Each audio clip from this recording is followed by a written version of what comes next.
Welcome to HPS. எல்லாரும் எப்படி இருக்கீங்க? அவங்களுக்கு என்ன, அவங்க ரொம்ப ரொம்ப சந்தோஷமா இருப்பாங்க. எப்படா நம்ம ஹெச்பிஎஸ் ப்ரோக்ராம் வரும்னு பார்க்கிறதுக்கு வெயிட் பண்ணிட்டு இருப்பாங்க. நீ எப்படி இருக்க லிஃபான்யா? நல்லா இருக்கேன் பப்ளு.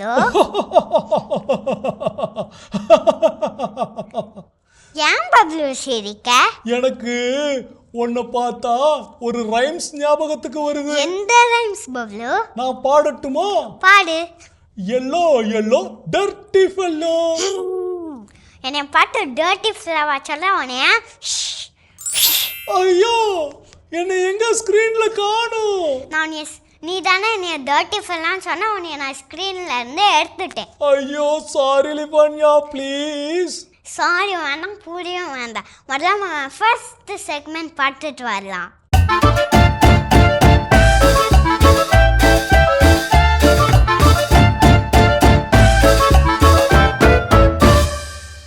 என்ன குட்டீஸ், இன்னைக்கு ஒரு சாங் கத்துக்கலாமா?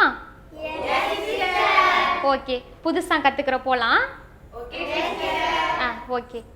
பாட தெரியல, ராகம் புரியல, நான் இயேசுவோட செல்ல பிள்ளைங்க. பாட தெரியல, ராகம் புரியல, நான் இயேசுவோட செல்ல பிள்ளைங்க. 1 1 2 இயேசு நம்ம ஃப்ரெண்டு, நான் இயேசுவோட செல்ல பிள்ளைங்க. 1 1 2 இயேசு நம்ம ஃப்ரெண்டு, நான் இயேசுவோட செல்ல பிள்ளைங்க. 2 2 4 இயேசு நம்ம ஆளு, நான் இயேசுவோட செல்ல பிள்ளைங்க. 2 2 4 இயேசு நம்ம ஆளு, நான் இயேசுவோட செல்ல பிள்ளைங்க. 3 3 6 இயேசு சூப்பர் ஸ்டார், நான் இயேசுவோட செல்ல பிள்ளைங்க. 3 3 6 இயேசு சூப்பர் ஸ்டார், நான் இயேசுவோட செல்ல பிள்ளைங்க. 4 4 8 இயேசு நம்ம லட்டு, நான் இயேசுவோட செல்ல பிள்ளைங்க. 4 4 8 இயேசு நம்ம லட்டு, நான் இயேசுவோட செல்ல பிள்ளைங்க. 5 5 10 இயேசு நம்ம சொத்து, நான் இயேசுவோட செல்ல பிள்ளைங்க. 5 5 10 இயேசு நம்ம சொத்து, நான் இயேசுவோட செல்ல பிள்ளைங்க. 5 5 10 சாத்தான குத்து, நான் இயேசுவோட செல்ல பிள்ளைங்க. 5 5 10 சாத்தான குத்து, நான் இயேசுவோட செல்ல பிள்ளைங்க. பாட தெரியல, ராகம் புரியல, நான் இயேசுவோட செல்ல பிள்ளைங்க. பாட தெரியல, ராகம் புரியல, நான் இயேசுவோட செல்ல பிள்ளைங்க. 1 1 2 இயேசு நம்ம ஃப்ரெண்டு, நான் இயேசுவோட செல்ல பிள்ளைங்க. 2 2 4 இயேசு நம்ம ஆளு, நான் இயேசுவோட செல்ல பிள்ளைங்க. 3 3 6 இயேசு சூப்பர் ஸ்டார், நான் இயேசுவோட செல்ல பிள்ளைங்க. 4 4 8 இயேசு நம்ம லட்டு, நான் இயேசுவோட செல்ல பிள்ளைங்க. 5 5 10 இயேசு நம்ம சொத்து, நான் இயேசுவோட செல்ல பிள்ளைங்க. 5 5 10 10 சாத்தான குத்து நான் இயேசுவோட செல்ல பிள்ளைங்க 5 5 10 சாத்தான குத்து நான் இயேசுவோட செல்ல பிள்ளைங்க. சூப்பர் குட்டீஸ், அழகா பண்ணுனீங்க. நாளைக்கு மறுபடியும் இது மாதிரி ஒரு புது சாங் கத்துக்கலாமா? Okay bye. என்ன ஃப்ரெண்ட்ஸ், உங்களுக்கு சாங் பிடிச்சிருந்துச்சுல? உங்களுக்கு பிடிச்சிக்கோன்னு நான் நம்புறேன். எங்க ஒருத்தன் தானே. ஓ, இன்னும் நீ இங்கே தான் இருக்கியா? ஆமா, நீ தான் என்னை ஸ்கிரீன்ல இருந்து மறைய வச்சுட்டியே. ப்ளீஸ் லிபான்யா, என்னை ஸ்கிரீன்ல கொஞ்சம் வர வைக்கிறியா? நான் உன்னை வரைக்கேன். அட ஷார்ட் ஆக்கட்டவுனே. ஐயோ, வர வச்சு குறைய வைப்பியா? வேணாம், நான் அதுக்கு மறைஞ்சே இருந்துக்கிறேன். அடுத்து என்ன? பைபிள் ரீடிங்கும் ஃபாதரோட மெசேஜும் தானே? ஆமா பப்ளு, நீ சொன்ன கரெக்ட். அப்போ அதை பார்க்கலாமா? பார்க்கலாமே.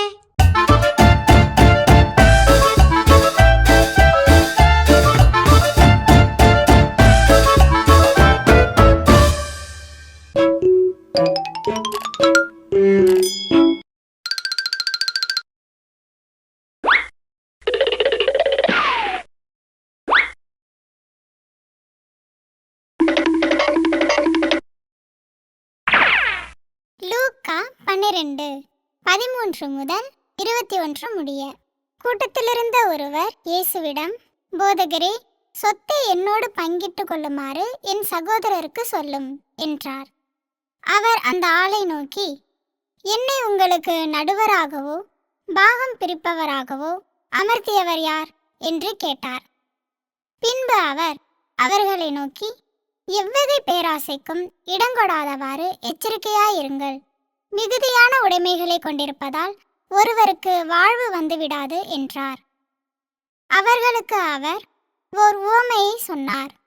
செல்வனாயிருந்த ஒருவனுடைய நிலம் நன்றாய் விளைந்தது. அவன், நான் என்ன செய்வேன்?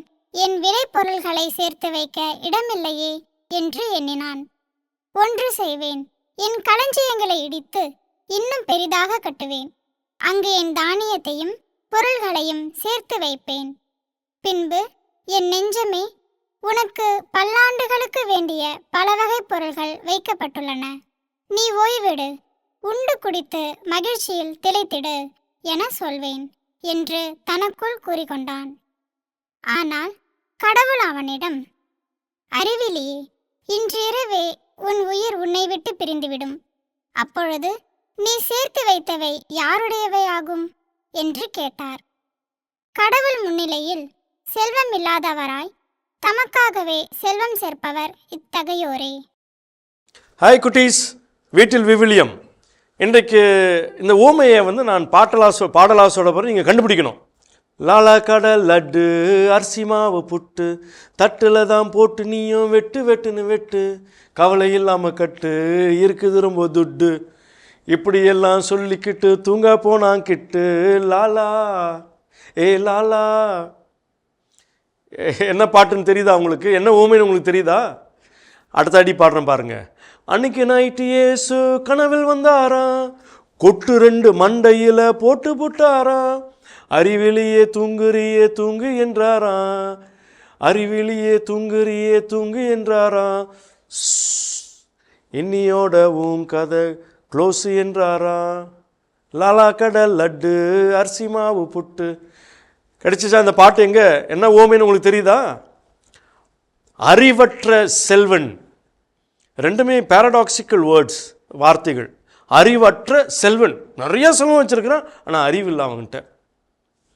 இன்றைக்கி இயேசு இந்த ஓமையை சொல்லும் போது நம்மளை எல்லாரையும் சிந்திக்க அழைக்கிறார். இது பாருங்கள், இதை நீங்கள் பார்க்குறீங்க. என்ன பார்க்குறீங்க? கலர் பார்க்குறீங்களா? பச்சை கலர் பார்க்குறீங்களா? உங்கள் பார்வையெல்லாம் பச்சை கலர் பார்க்குது. இப்போ நீங்கள் கண்ணை மூடி கண்ணை திறக்கிறதுக்குள்ளே புஸ். இப்போ என்ன கலர் பார்க்குறீங்க? சிகப்பு கலர். வாழ்க்கையில் 2 துருவங்கள் இருக்கிறது. செல்வம் இருக்கிறது, அறிவற்றவனாக அவன் மாறி போகிறான். நீங்கள் எப்படிப்பட்டவங்களாக இருக்கிறீங்க? வாழ்க்கையில் 2 பக்கமும் உங்களால் பார்க்க முடியுமா? பேலன்ஸ்டாக இருக்க முடியுமா? கடவுள் உங்களுக்கு கொடுத்துருக்கிற ஆற்றல், சக்தி, பலம் இவற்றையெல்லாம் நல்ல விஷயத்துக்கு பயன்படுத்தணும். இப்போ இவன் இவ்வளோ பெரிய களஞ்சியத்தை சேர்த்து வச்சு பெருசாக கட்டி மனசே relax please eat drink and make merry, நல்லா சாப்பிட்டு உண்டு மகிழ்ந்து கொண்டாடு. அம்மா படி படி படின்னு படிக்க மாட்டான். சாவ நேரத்தில் சங்கரானுவான். கடைசி நேரத்தில் எடுத்து திருப்பி படிக்கணும். நம்மளாம் மாணவர்களாக இருக்கும் போது நம்ம என்ன செய்யணும்? அன்றன்னைக்கு கொடுக்குற ஆற்றலை வகுப்பு பாடங்களை எல்லாம் செய்யறதுக்கு முயற்சி செய்யணும். அப்போது ஆண்டவர்களுக்கு நிறைய திறமைகள், ஆற்றல், சக்தி எல்லாம் கொடுத்துருக்குறா. அதை புதைச்சி வைக்க முடியாது, பயன்படுத்தணும், பிறருக்காக பயன்படுத்தணும். அதுதான் இந்த ஓமையை நமக்கு தருகிற செய்தி. அப்போ என்கிட்ட இருக்கிற என்னுடைய டைம், 4 T's, என்னுடைய டைம், என்னுடைய டேலண்ட், என்னுடைய ட்ரெஷர், பீயிங் ட்ரூத்ஃபுல், இதை நாளையும் எனக்காக மட்டும் இல்லை, என் நேரத்தை எனக்காக மட்டும் இல்லை, பிறருக்காக பயன்படுத்தணும். என் நண்பனுக்கு அவனுக்கு கொஞ்சம் ஹோம்ஒர்க் சொல்லிக் கொடுக்குறேன், பாடம் சொல்லிக் கொடுக்குறேன், புரியாது சொல்லிக் கொடுக்குறேன், கீபோர்டு சொல்லிக் கொடுக்குறேன், ஏதோ ஒன்று கொடுக்குறேன். அவனுக்காக என்னுடைய நேரத்தை கொடுக்குறேன், என்னுடைய திறமையை கொடுக்குறேன், என்னுடைய ட்ரெஷர். எங்கள் அப்பா அம்மா எனக்கு கொடுத்த ஒரு கிஃப்டாக இருக்கலாம், அதை அவனுக்கு கொடுக்குறேன். எனக்கு நிறையா இருக்குது, நான் கொடுத்துட்றேன், என்னுடைய ட்ரெஷரை கொடுக்குறேன். பீயிங் ட்ரூத்ஃபுல், உண்மை உள்ளவனாக இருக்கும். இந்த T's. அந்த செல்வனாக இருந்தான், ஆனால் அறிவில்லாதவனாக இருந்தான். அவனுக்கு மட்டுமே சேர்த்துக்கிட்டான், அவன் மட்டுமே சாப்பிட்டான், அவன் மட்டுமே நல்லா இருக்கணும்னு ஆசைப்பட்டான். ஆனால் ஆண்டவர் சொன்னான், இன்றைக்கி நைட்டோடு உன் கதை க்ளோஸ். அதனால் இருக்கிறத எல்லாம் பிறரோடு பகிர்ந்து கொள்வோம், நலமோடு வாழ்வோம், வளமோடு வாழ்வோம். இந்த சிந்தனையோடு மீண்டும் சந்திப்போம் குட்டீஸ். நாளைக்கு இன்னொரு ஓமையோடு உங்களை சந்திக்கிறேன். God bless you. Bye bye. Wow, father எனக்கு சூப்பரான மெசேஜ் சொன்னாங்க. என்ன குட்டீஸ் உங்களுக்கு பிடிச்சிருந்ததா? என்ன பப்ளு சவுண்டே காணோம்? நீ தான் என்னைய மறைய வச்சுட்டு குட்டீஸ் கிட்ட மட்டும் பேசிட்டு இருக்கல, அதனால தான் நான் அமைதியாக இருக்கேன். சரி, இப்போ நான் உனக்கு ஹெல்ப் பண்ணுறேன். ஹெல்ப்பா? என்ன ஹெல்ப் பண்ண போற? நான் சொல்ல மாட்டேன், நான் செஞ்சு கட்டுவேன். எங்க செய் பார்க்கலாம். போடா. இப்போதான் எனக்கு உயிரே வருது. நான் மட்டும் கீழே விழுந்திருந்தேன்னு வையே, நான் தக்காளி மாதிரி சதறி இருப்பேன். நானும் அப்படி பண்ண மாட்டேன் பப்ளு. முதல்ல மாமா நெக்ஸ்ட் செக்மெண்ட்டை பார்த்துட்டு வரலாம். பார்க்கலாம்.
வோ வோ வோ சூப்பரான கேம் விளையாடியாச்சு, சூப்பரான மெசேஜ் கேட்டாச்சு. அடுத்து என்ன லிஃபான்யா? நம்ம ஹெச்பிஎஸ் ஸ்டார்ட் பண்ணி எத்தனை நாள் ஆச்சு? அதுவா 1 2 3 4 8 days. இன்னைக்கு 8வது நாள். 8 days ஆச்சுல. இதுக்குள்ள உனக்கு நேரமா இல்லையா பப்ளு? ஐயோ ஞாபகம் வந்துருச்சு. அடுத்ததா நம்ம ஒரு புனிதரோட குட்டி கதை கேட்க போறோம். கரெக்டா? கரெக்ட் பப்ளு. அப்போ இப்போ கதை கேட்கலாம். கேட்கலாம்.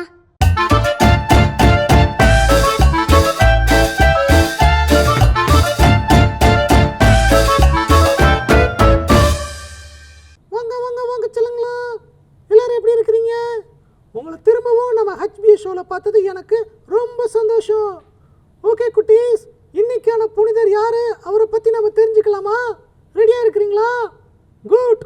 இன்னைக்கு நாம் தெரிஞ்சுக்க போகிற புனிதரோட பெயர் புனித லீமா ரோஸ். இவங்க பெரு அப்படிங்கிற நாட்டில் இருக்கக்கூடிய லீமா அப்படிங்கிற இடத்துல பிறந்தாங்க. அதனால தான் இவங்க பேர் லீமா ரோஸ் அப்படின்னு வச்சாங்க. ஆக்சுவலாக அவங்களுடைய அப்பா அம்மா அவங்களுக்கு ஃபஸ்ட்டு வச்ச ரியல் நேம் என்ன அப்படின்னா இசபெல்லா அப்படிங்கிறதா அவங்களுடைய உண்மையான பேர். ஆனால் அவங்க பார்க்குறதுக்கு ரொம்ப அழகாக இருந்ததுனால எல்லாருமே அவங்கள ரோஸ் ரோஸ் அப்படின்னு கூப்பிடுவாங்க. ஏன்னா ரோஜா பூ மாதிரி அவ்வளோ அழகாக இருந்தாங்களாம் அவங்க. இதனால் அந்த ஊரில் இருக்கக்கூடிய எல்லா பசங்களும் நம்ம லீமா ரோஸை எப்படியாவது கல்யாணம் பண்ணிக்கணும் அப்படின்னு சொல்லி ரொம்ப ஆசைப்பட்டாங்க. ஆனால் லீமா ரோஸ்க்கு தான் ஒரு அருட்சகோதரியாக மாறணும், இயேசு கிறிஸ்துவுக்கு பணி செய்யணும் அப்படிங்கிறது தான் அவங்களுடைய எண்ணத்தில் இருந்துச்சு. இதனால் கல்யாணமே வேண்டாம் அப்படின்னு இருந்தாங்க. அவங்க அப்பா அம்மா அவங்களுக்கு கல்யாண வயசு வந்தப்போ கல்யாணம் பண்ணி வைக்கலாம் அப்படின்னு முயற்சி மேற்கொண்டப்போ அவங்க அப்பா அம்மாக்கிட்டேயே ரொம்ப ஸ்ட்ரிக்டாக சொல்லிட்டாங்க, எனக்கு கல்யாணம் வேண்டாம், நான் அருட்சகோதரியாக மாதிரி இயேசு கிறிஸ்துக்கு பணி செய்ய போகிறேன் அப்படின்னு. அவங்க அப்பா அம்மாவும் ஒரு கொஞ்ச நாள் கழித்து பார்த்தீங்கன்னா இவங்க சரியாயிருவாங்க, திருமணம் செஞ்சு வைக்கலாம் அப்படின்னு வெயிட் பண்ணாங்க. ஆனால் தன்னுடைய முடிவில் லீமா ரோஸ் ரொம்ப உறுதியாக இருந்தாங்க. இருந்தாலும் ஊரில் உள்ள பல இளைஞர்கள் அவங்க அப்பா அம்மா வழியாக லீமா ரோஸை பொண்ணு கேட்டு வந்துக்கிட்டே இருந்தாங்க. இது அவங்களுக்கு ரொம்ப கஷ்டமாக இருந்துச்சு. அதனால என்ன பண்ணாங்க தெரியுமா, அவங்களுடைய அழகான நீளமான முடியை என்ன பண்ணிக்கிட்டாங்க, ஷார்ட்டாக வெட்டிக்கிட்டாங்க. இதை பார்த்து அவங்களுடைய அம்மா ரொம்ப வருத்தப்பட்டாங்க. ஐயோ, நம்ம பொண்ணு லீமா ரோஸ் கல்யாணம் வேணான்னு சொல்லி இப்படி பண்ணிட்டாலே, சரி இவன் விருப்பப்படி நம்ம இவளை அருட்சகோதரியாகவே அனுப்புவோம் அப்படின்னு அவங்க அம்மா அப்பா ஓகே சொல்லி அவங்கள அருட்சகோதரியாக அனுப்புறதுக்கு முடிவு பண்ணிட்டாங்க. லீமா ரோஸும் ஒரு துறவர சபையில் சேர்ந்து ரொம்ப சிறப்பாகவே அருட்சகோதரியாக மாறி இயேசு கிறிஸ்துவுக்கு பணி செஞ்சாங்க. டெய்லி ஜெபம் பண்ணுவாங்க. ஒரு நாள் கூட ஜெபம் பண்ணாமல் இருந்ததே கிடையாது. வாரத்தில் குறைஞ்சது 2-3 நாளாவது உபவாசம் இருந்து, அதாவது உண்ணா நோன்பு சாப்பிடாமல் இருந்து அவங்க ப்ரேயர் பண்ணுவாங்க. இதுதான் அவங்களோட லைஃப் ஸ்டைலாக இருந்துச்சு. நிறையா பேரை மனமாற்றினாங்க, நிறையா பேருக்கு ஹெல்ப் பண்ணாங்க, ஒரு புனித வாழ்வு வாழ்ந்துட்டு வந்தாங்க. ஸோ இப்படிப்பட்ட நிலையில் ஒரு நாள் அவங்க நைட்டு தூங்க போகும்போது ரொம்ப உடல் நலத்தோடு தூங்க போனாங்க. ஆனால் திடீர்னு தாங்க முடியாத வலியும் வேதனையும் அவங்களுக்கு வந்துச்சு. அந்த வேதனையிலே அவங்க கிறிஸ்துவுக்காக இறந்தும் போனாங்க. இந்த லீமா ரோஸ் லைஃப்லேருந்து நாம் தெரிஞ்சிக்க வேண்டியது, இயேசு கிறிஸ்துவுக்காக நம்ம வாழ்கிறதுல உறுதியாக இருக்கணும். எந்த தடை வந்தாலும் அதை பற்றி கவலைப்படாமல் இயேசு கிறிஸ்துவுக்காக உறுதியாக நம்ம வாழணும் அப்படிங்கிறத இவங்க வாழ்க்கையிலேருந்து நம்ம கற்றுக்கலாம். ஓகே குட்டீஸ், நாளைக்கு வேறு ஒரு புனிதரோட உங்களை வந்து பார்க்குறேன். டாடா, bye bye. Wow, saint story சூப்பரா இருந்துச்சுல குட்டீஸ். பப்ளு, எனக்கு இந்த சென்ட் ஸ்டோரி ரொம்ப பிடிச்சிருந்துச்சு. அப்படியா? எதனால உனக்கு ரொம்ப பிடிச்சிருந்தது? அந்த நேம். ஓ, இந்த செயின்ட்டோட நேம் உனக்கு ரொம்ப பிடிச்சிருந்ததா? ஆமா பப்ளு. அப்போ நீ நல்லா கதையை கேட்டியா? ஆமா. அப்படின்னா அந்த செயின்ட்டோட பேர் என்ன, கரெக்டா சொல்லு பார்க்கலாம். Lima rose. வாவ், கரெக்டா சொல்லிட்ட, சூப்பர். அப்போ நீ கேட்ட மாதிரி நம்ம குட்டீஸும் இந்த செயின்ட் ஸ்டோரியை ரொம்ப நல்லா கேட்டிருப்பாங்க, அவங்களுக்கும் பிடிச்சிருக்கும், அப்படித்தானே? ஆமா பப்ளு. ஓகே லிஃபான்யா, ஷோவோட கடைசிக்கு நம்ம வந்துட்டோம். ஸோ இன்னைக்கு ப்ரேயர் பண்ணுறியா? பண்றேன். ஓகே குட்டீஸ், லிஃபான்யா ப்ரேயர் பண்ண போறாங்க. எல்லாரும் கைகளை கும்பிட்டு கண்ணை மூடிக்கோங்க. அன்புள்ள இயேசுவே, நாங்கள் உங்களுக்கு பிடிச்ச பிள்ளையா இருக்கணும், ஹெல்ப் பண்ணுங்க. ஆமென். சூப்பர் லிஃபான்யா, ஷார்ட் அண்ட் ஸ்வீட்டா எப்பவும் போல நல்லா ப்ரேயர் பண்ண. ஓகே குட்டீஸ், உங்களை நாளைக்கு வந்து சந்திக்கிறோம். டாடா, bye bye from Bablu. Bye from லிஃபான்யா. இயேசுவுக்கே புகழ். மரியே